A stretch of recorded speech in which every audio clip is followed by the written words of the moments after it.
Candlestick. Kung imanang paano, stand na siya. Si parit yun ta. Palahit yun. Hindi pasabot na mapalahilahi ka. Kaya mapansin. Anandili ka mahuban yun ba? Sa kung saan trend sa kalibutan. Bahala nang wala kay amigo. Pero posible yun kaya na. Yan na, mga kauban na gusto nun. Pero sa'yo magundo, mas enjoy kauban nun itong mga kalibutan ng mga tao. Kaya marag gawas nun kayo sila. Kung sa'yo man kayo tungod sa murag mga balaod or kanang ginatudlo. Murag ang kasalanan ba, mapil niya nga murag siya hinigtan. Pero ayaw kalimot na, protection pa biya na. Wala man dyan siya ingon nga gihigtan. O, naalala ito yung katong story nga, ang shell. Gusto siya nga, makakita siya sa langgam. Kaya sa langgam, maglupadlupad. Ang uban, makalakaw silang tarong, ang manok, makadagandagan, ang mga hayop pa. Kaya siya, hinay, kaya sa mudagan, tungod kay bugat kaya ang likod. One time, makakita siya sa farmer niya, anak siya nga, sir, kanang, pwede rin mo kuhaon niya akong bagan. Ihasulan na magdadaan eh. Tarawa, mga langgam ba, makakita ko sa langgam, okay kayo, makalupad-lupad sila. Asa ilang gusto, ang mga manok, kadagandagan, ang mga hayop, ang hiro. Kaya hindi sila ba? Yung nag-farmer nga, hindi lagi pwede. So, sige na, kanang, basta kay, kung ginaang ako ang pangandoy, gusto yun ko ngayon nga na, mahimong gawas nun ani ako ang bagal. Kaya kapoy kayo siya ibit-bit ay sigdada. So, dapat yung sa punto na, yung mga farmer na masapay yung kasakit naman na. Sige lang, dawaton ako ang kasakit. So, in short, ikuha siya siyang bagal. So, ay, agwanta niya kasakit. Lipay na din siya. Ay, salamat. Kaanan sa kaya paminaw. O, nilakaw na siya sa unahan. Gidagit na rin siya. Gidagit na rin siya sa langgam. Kauna na rin siya. Ano naman? Wala naman siya bagal. Kumuk naman kayo. Usay marang ingana, dili mo ma-appreciate ba? Kaya marang paminaw ni mo, mura kang piniriso. Dili niya mo mahimaw yung mga gusto. Pero waka kabalo, protection din na ni mo. Itudluan ta, separation, oron sa pa na, ang ginatudlo sa ito, ang mga ginikanan, makana tayo, stricto kayo, kaya di ta kalaag-laag. Pero makapasalamat dahil ka, mabot ang panahon, kung hindi mo na masaktan nyo. Kaya hindi kayo may kaya, di man dyan yung makayo. Kaya kung pinasagdan mo ta, ano ko, may kaiwan ng mga, no, mga dalaga, nga narip, ano yan ha? Huwag ka palong, giunsa na sila. O kanang ipangkitnam niya, ikuha anong laman loob. Ano yan ay? So dito ako sa dito maka-appreciate na pero musugot tayo sa dili. So tahan na ta sa unahan. So as a light, nagyo tayo condition na stand nga barugan. Kaya dili man pwede nga itusok-tusok para nimo kandila bisan asa. Ingon man siya diri nga dapat to ibutan na siya sa candlestick. So na siya stand. Ingon pod kita na pod stand na tayo salvation nga gibarugan. Nga mao gyud niya pamaagi sa kaluwasan. Hindi ka na magbase sa binungatan. Kanya, parang gipon na yung mga servisyo na sa Ginoo. Ibutang ka sa stake, ang ibutang na siya sa stand para, para mapuslan, hindi man na ibutang bisa nasa ang suga daw. So, barugi, ang atong servisyo na sa Ginoo. Usahay, serve ta, usahay dili. Usahay, ganahan ta, muna, uban ng visitation, usahay po dili. Runindot kaya barugan na ito ng atuang servisyo sa Ginoo. Kung naghinguha ka nga, mapuslan, so paningkamot nga makapadahin ka bisan sa hinay-hinay.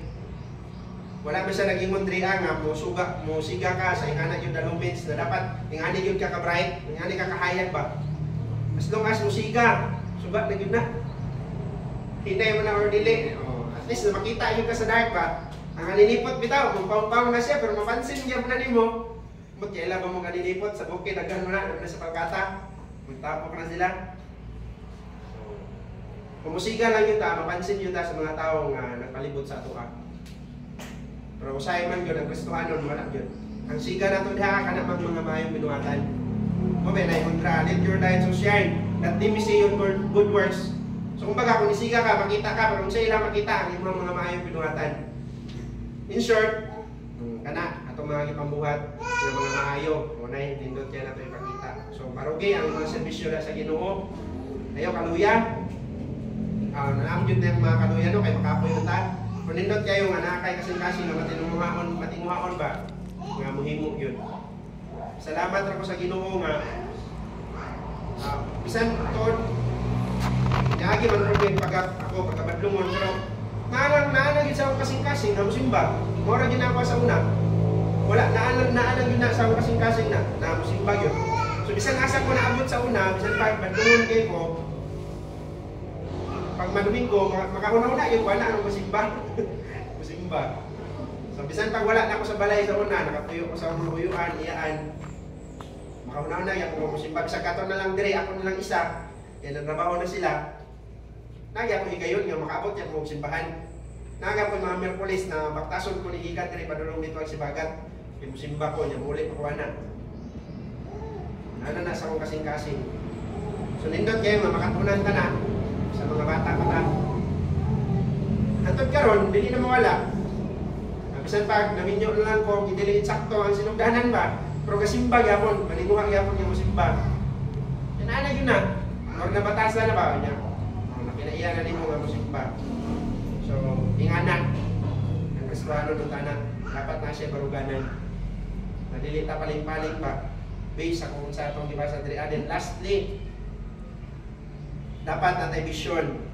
Let your life so shine that you may see your good works. And glorify your Father which is in heaven. Dapat natay mga panglantaw sa unahan. Ngayon ang Proverbs 29 verse 18 nga, when there is no vision, sa napaka-istorya na, the people perish. Mamuntayan na pagkaingon. Proverbs 29 verse 18. Ingon siya diri where there is no vision, the people perish. But he that keepeth the law, happy is he. So kung wala daw pang lantaw, mga tao, mga kalaglag. Walay vision. So, as a Christian po, dapat natin panglantaw sa unahan. Nindot kayo sa Kristohanon, ihang panglantaw ba? Kana makapamuhat siya para sa kahimayaan sa Ginoo. Kana mag-glorify ang Father. Kano saan ang mag-glorify? Kung makita nila ang imuhang light nga nag-shine. So, muna atong nindot kayo nga tinguha. Kanang sa atong kinabuhi, malipay ang Diyos nga nagluwa sa atua. Nagtinguha ka nga mahimo kang mapuslan. Useful vessel. Ito ng 2 Timothy 2 verse 21. Mahimot ang mapuslanon. Ayaw kalimot nga, dili dyan magamit ang sa kabutang nga gamit. Especially, kung yung tagbaso, plato, kutsara, kung sa pa na magamit ang vessel, mga galon. Di dyan na mo gamiton kung hugaw na siya. Imo sa yun ang hinluan. Baso, asa ka mo inom o hugaw. Diba? So, usa sa butang na dili ta mahimong mapuslan, maghugaw-hugaw ta. Kung dili ta magkinabuhi, bitaw sa atong kinabuhi nga Kristohanon. So, dili yun ta magamit sa Ginoo na. Or, bisan pag imong tinguhaon nga magamit ka, pero dili ka mahimong effective. Pwede man gamiton ang baso na hugaw, pero dili yun na siya magamit sa insakto nga kagamitan. Kaya pwede man mo siya itakos no niya. Moray mga hinimasa, ihinaw, di ba? Kana mga kabo na hugaw or baso, pero ang dapat yung sa baso, di ba, kaya imnanan mo yun na siya. Pero kung mahugaw na siya, pwede mo magamit, pero dili na mo imnan. Murang dili na siya magamit sa dapat niyang gamitan. Gusto ang tanan sa Ginoo, mamahimo kang mag-win og soul. Pero dili man makita ang imuhang mga maayong binuhatan. So, lain kayo moingon nga luwas kay ani ang kaluwasan nga ikaw di jud makita sa kinabuhi nimo maluwas. So, sa lain na lang ka magamit. Pwede ba magyapon ka magamit sa lain? Di man ka pwede mag-win og tao, dito na lang ka magunang na sa simbahan.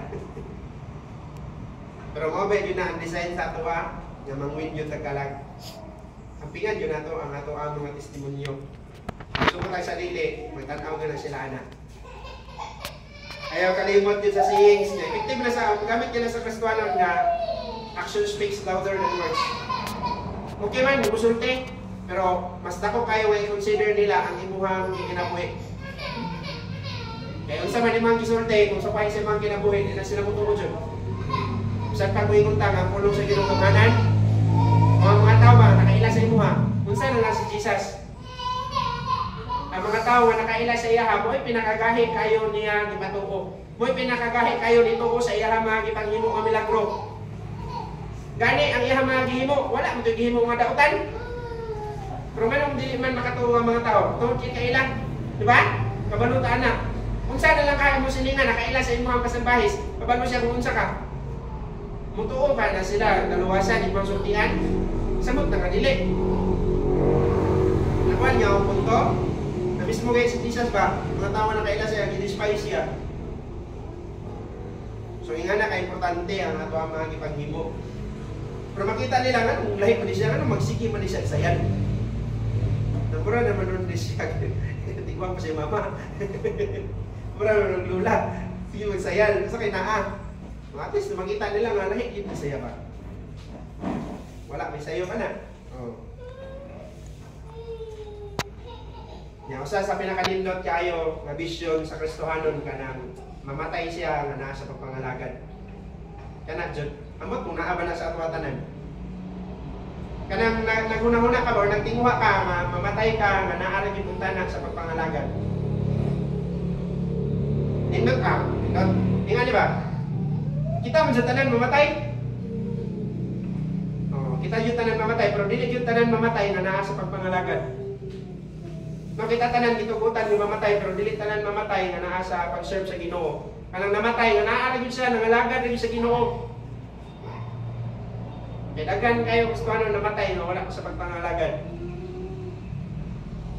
Pagkanindot kayo kung ano vision sa Christian nga for to make to live is Christ and to die is gain. Kanindot na lang kayo maunay naa sa ato ang panglantaw. Kaya kung maunay panglantaw nimo sa kinabuhi, di jud ka mo biyak. Kaya nagtinguha ko ka nga mamatay nga nasa pagpangalagad. Pag mo na nindot kayo, kaya bisan pagpatay na ka, ang imong suga ba, nagsiga yapon. No? O, kana may nindot kayo nasuga nga ito ipasiga. Bisag wala na ka, kandila kung mamatay na na, wala na siga. Pero ang imong pagkinabuhi nga Kristohanon, ang kinabuhi nga imong kibilin, patay na ka, pero kasiga yapon na. Nga mudanag yapon sa mga tao nga nagsunod. Kinsa may mga nagdanag sa ato, mga kinabuhi sa una ng mga Christian, nga kinabuhi sila, nagpasiga sila sa ilang suga. Nahantod karon makadanag pa sa ato. Kay hayag pa kayo ang ilang mga suga, ang ilang kinabuhi, ang gibilin, ang ilang mga testimonyo, nga nahimong na-build nila, while buhay pa sila diri. Makadanag pagyapon sa ato, makaguide pagyapon sa ato ba? Bisag wala na sila, kanindot na lang kung ingana ko ng vision sa usa ka Kristohanon. Nga mahimo kay example sa imong mga kaapu-apuan. Kato si Juan, kato si Lolo. Matay na lang yun to, pero faithful kayo to. Sa gawin siya, mapot niya po simbahan. Ayon lang, ingana ta. Ato yung lumduman, wala dyan kangit-ngit, yung makapahawa sa kahayag. Pero bisan, gamay nga kahayag, makapawala na sa ngit-ngit. So wala nag-matter kung dako ba o dili, ang importante nga nagsiga. Pinagi sa imong siga, kaya gina. Sa ako na lang ingon, nga bisan nga ninipot, makitaan yun na di mo siya, kidlap-kidlap. Yan ay, gamay nga na siya. So makitaan yun ang hayag, kung musiga lang yun ang tana. So ang tana, nahimot lang, right? So let your life so shine before men, use your good works, and glorify your Father which is in heaven. Hopefully, nalasing na punta nga, mong palahin sa unahan. Amen? Nanindog tayo.